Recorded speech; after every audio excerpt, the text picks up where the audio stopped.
Hey guys, welcome back to my channel. This video is gonna be my very first Boxycharm unboxing of 2020. I just realized that. I'm so sorry I missed the past couple of boxes. We've been actually remodeling our house, and in the process, my little filming setup moved. It's a mess around here, so while I figured out a new filming space, I wasn't able to bring you new videos, and there were times in the past couple of weeks where I just wasn't feeling my 100%, so I couldn't film then. But I'm back. I feel so much better. I figured out my new filming space and I am so excited with this new setup. I have better lighting. I'm finally in front of an actual window, so I have better lighting and I'm ready to show it off. So in today's video, we are going to be going through my Boxycharm box for the best month of the year, April, my birthday month. Congratulations to my fellow Aries. And yeah, before we get started, don't forget to subscribe if you haven't yet. And without further ado, if you want to see the products I got in this month's Boxycharm box and how they worked, if they worked, then please stay on and keep on watching.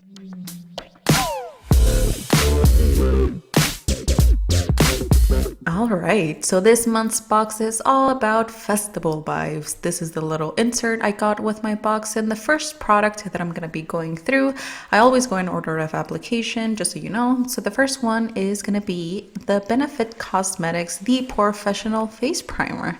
I was so excited to get this primer. It's one of my actual favorites. The description reads, quickly minimize the appearance of pores and fine lines for smoother than smooth skin. Apply this silky, lightweight balm alone, under or over makeup. The translucent formula contains a vitamin E derivative known to protect skin from free radicals.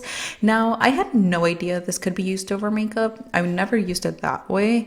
I only know how to use it based on how I've seen other people use it on YouTube. And one time, a couple years ago, an Ulta employee showed me how to use it on my nose, and I loved it. I fell in love with it. However, something I will say I've learned about this product is that you don't have to slather it on your entire face. I've seen people put on so much and like on their entire face when it's really meant only to be used on the areas where your pores are noticeable. For me, it's my nose and a little bit on the sides of the nose, center of the forehead and chin, my T-zone, so that's where I focus it, only using like a pea-sized amount and really pressing it on the skin, and it works wonders and blurs the skin before makeup. I love this product so much and I highly recommend it. I've purchased it before a couple of times and I'm just stoked to have another one on stock.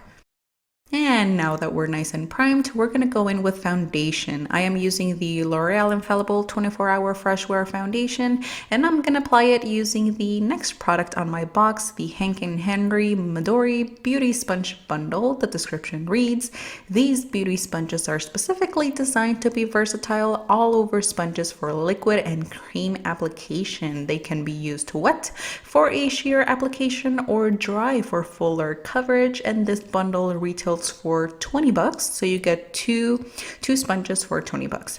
So I went ahead and wet my sponges because that's what I usually do, and I used the big one to apply my foundation, and I do have to say it was kind of awkward to hold and it didn't feel as soft as I like my sponges. Maybe it needs to be broken in a little bit more, but it did do a good job at blending. And it was just a little too dense, awkward to hold, and awkward to get into some areas of the face. I feel like I want to keep using it again just to see if I'll get used to it, because I think it's just maybe the shape that's throwing me off. But again, it did do a good job at applying my foundation. There were no streaks and it was just a smooth, perfect application. And once the foundation was done, I moved on to concealer, and I'm trying a new one. It's the L'Oreal Infallible Pro Glow Concealer. I love the Pro Glow foundation, and I had no idea they had a concealer, so I'm using that. And to apply it, I'm using the little Hank & Henry sponge, and this is my first mini sponge. I had never used a tiny sponge like this before, and I loved it. This one did get super squishy when I wet it, and it was perfect to use in my under eye, the perfect size for blending the bridge of the nose. Then use the flat side of it for my forehead and chin, and I loved it. Then I also used it to bake under my eyes, forehead, and chin. Just dunk it in the powder and bake as usual, and it was perfect for that too. After that, I bronzed up the skin and then came back with the sponge to bake my nose. And I realized afterwards that you have a straight edge on the sponge that I should have used, but hey, now I know and I'll do that next time. But I did use the straight edge of the large sponge to cut my cheeks, and it was super handy for that. So while that's baking, let's move on to our next product, a brush set from Lavish. This is the first time I'm trying out this brand. I got their 5-piece neon eye brush collection. The description reads, a must-have all-in-one cruelty-free makeup brush collection that includes essential eye brushes you'll need to achieve an everyday or more dramatic look. And this 5-piece retails for $29.99, so like $6 a brush, which is not that bad. So I'll walk you through how I used each one as I used them, but the first one that I used was the green brow groomer. Now I have to be honest, I did my brows using my usual brow pencils like I always do. I forgot I had this brush in the pack and I should have used a pomade to try it out, but I did use the spoolie to brush my brows, and then I used the brush to clean under my brows with concealer, which you usually use a different type of brush for that, but this one also worked. Okay, so after brows, I finished my complexion off camera and moved on to the eyes, where I'm gonna use the rest of the brushes and the next product in this box, which was the Zoeva Eyeshadow Palette. The description reads, the Zoeva Eyeshadow Palette offers a range of highly pigmented and easy to blend eyeshadow shades in tempting hues for ultra glamorous makeup looks. The formulation of the eyeshadows is enriched with vitamin E, and this guy retails for $28. So it's not too expensive. Now, I'll be honest, I wasn't excited about this palette when I first saw it, and I was left on the fence after I used it. I even gave it a second chance and recorded 2 different looks using it, and I'm still not sure if I like it or not. Here are the swatches, which were kind of underwhelming, but let me read you the shades really quick from right to left, starting with Wax Paper, Universal Delight, then Aftertaste, 182 Degrees, Liquid Center, then Alchemy, Start Soft, Finish Sensual, then Almost Burnt, and finally Edible Gem. So out of these shades, my favorites were Liquid Center, Wax Paper, Alchemy, Start Soft, and Aftertaste. So I liked 5 out of the 10, and I do have to say I also wished there was a mirror in this palette. So let me walk you through the first look that I did with this palette. First, I went in with Wax Paper and used that as a white base for my look. Then I went in with a kind of large fluffy brush to set a mix between Alchemy and Start Soft all over the crease, and then switched to a smaller yet still fluffy brush to set those shades closer to the crease and on my lower lash line as well.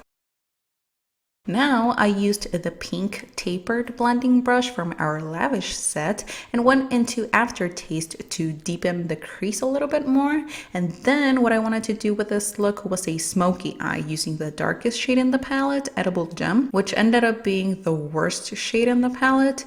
In the pan, it has a beautiful like gold glitter in it, but when I try to apply it to my lid, all the glitter disappeared and it was just a matte shade.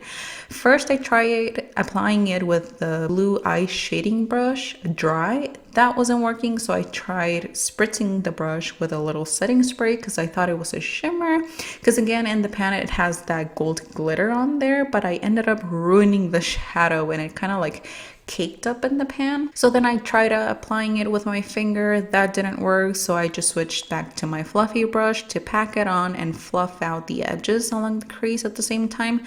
I'm not proud of this look, but I was making it work. Then I grabbed that same shade and ran it on my lower lash line using the orange pencil brush in the kit just to match my top lid to the bottom one, and then went back with the pink brush to buff everything out. And to end the look, I wanted to do a pop of gold on the inner corner, and I went in with Almost Burnt, and it just gave me nothing. I could barely see it. So then I moved on to eyeliner, and I used the yellow fine liner brush in the kit to apply my Pretty Vulgar gel eyeliner. And I guess I haven't used it in a while because it was dry and it was super tough to apply. The brush was working great, but it was just the product that wasn't gliding as easily as it should. So after that, I was done with the eyeshadow look itself. So I went off of camera for mascara and lashes, finished the other side, threw some lipstick on, and this is how the first eye looked like. Again, not my finest work. I wasn't in love, so I did another one. So now let's walk you through look number 2. For this one, I didn't set a white base. I just went straight in with my fluffy brush with the shades Alchemy and Start Soft. Same thing, then switched to my smaller fluffy brush and got closer to the crease with those same shades, and then dragged those colors to my lower lash line. And then using that same brush, you're gonna notice that this look is super easy. It's fast, and I'm pretty much using like 1 or 2 brushes. So using that same brush, I went into Aftertaste and added it to the outer V and blended everything out using just circular motions. And then with that same brush, once again, I went in a little bit with Finish Sensual, that light brown shade, and applied some of it to the outer V and a little closer to the lid. It kind of wasn't showing up, but it's there, trust me. And then the star of the show, what I should have done from the beginning was use my finger, take liquid center, and use it all over my lid. As you can see, it's beautiful, pigmented, and it just glides on the lid. It was my favorite shade in this palette. I loved how it looked. And then what I ended up doing, since the previous inner corner highlight didn't work, I used wax paper, that matte white shade, as my inner corner highlight this time, and to highlight the brow bone as well. And that was it as far as eyeshadow goes for this second look. I added a nude liner to my waterline, some black liquid liner to my top lash line, mascara, lashes, the same lippy as my first look, and that was the second look, the one that I was actually super happy with. But once the look was done, it was time for our 5th and final product in this box, which was the original makeup eraser. So it was time to take all of that makeup off. The description reads, the #1 sustainable makeup remover in the world. Erase all makeup with just water. Erases waterproof mascara, eyeliner, foundation, and more. It's made with premium patented polyester featuring millions of hair-like fibers that work as a suction for dirt, makeup, and oil. Now this is the second time that I get this guy on my Boxycharm. The first time I got the small black one. It's like the size of a sleeping mask. This one's huge. It's like a face towel. I wanted to demonstrate the product on camera just in case you hadn't seen my previous video, because I love this thing. I was a little skeptic at the beginning, not gonna lie, but it works really good. The only thing I did to use it was drench it in water.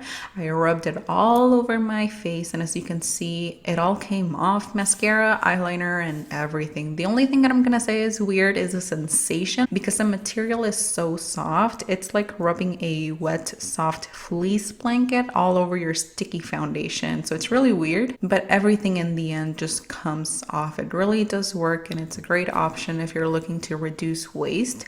I have mine now in my laundry basket because it's ready for a wash. I love it. It's really good. And with that, ladies and gentlemen, we've come to the end of my first Boxycharm unboxing of 2020. Thank you so much for watching. I missed making my videos so much. I love my new setup, and I'm so stoked to film now that I have the extra time. I can't wait to bring you more videos. So don't forget to subscribe for that. Don't forget to like this video before you leave. Let me know what kinds of videos you'd like to see from me. What did you think of your Boxycharm products this month if you are a subscriber? And yeah, I appreciate you guys being here. I hope you have a wonderful day. Please be safe out there. I'm sending prayers that you and your family are doing well. And hey, if you need a distraction, I'm here hoping to make your day a little bit better, you know, despite the chaos. I love you guys, and thank you so much for watching, and I'll see you on the next one. Bye guys.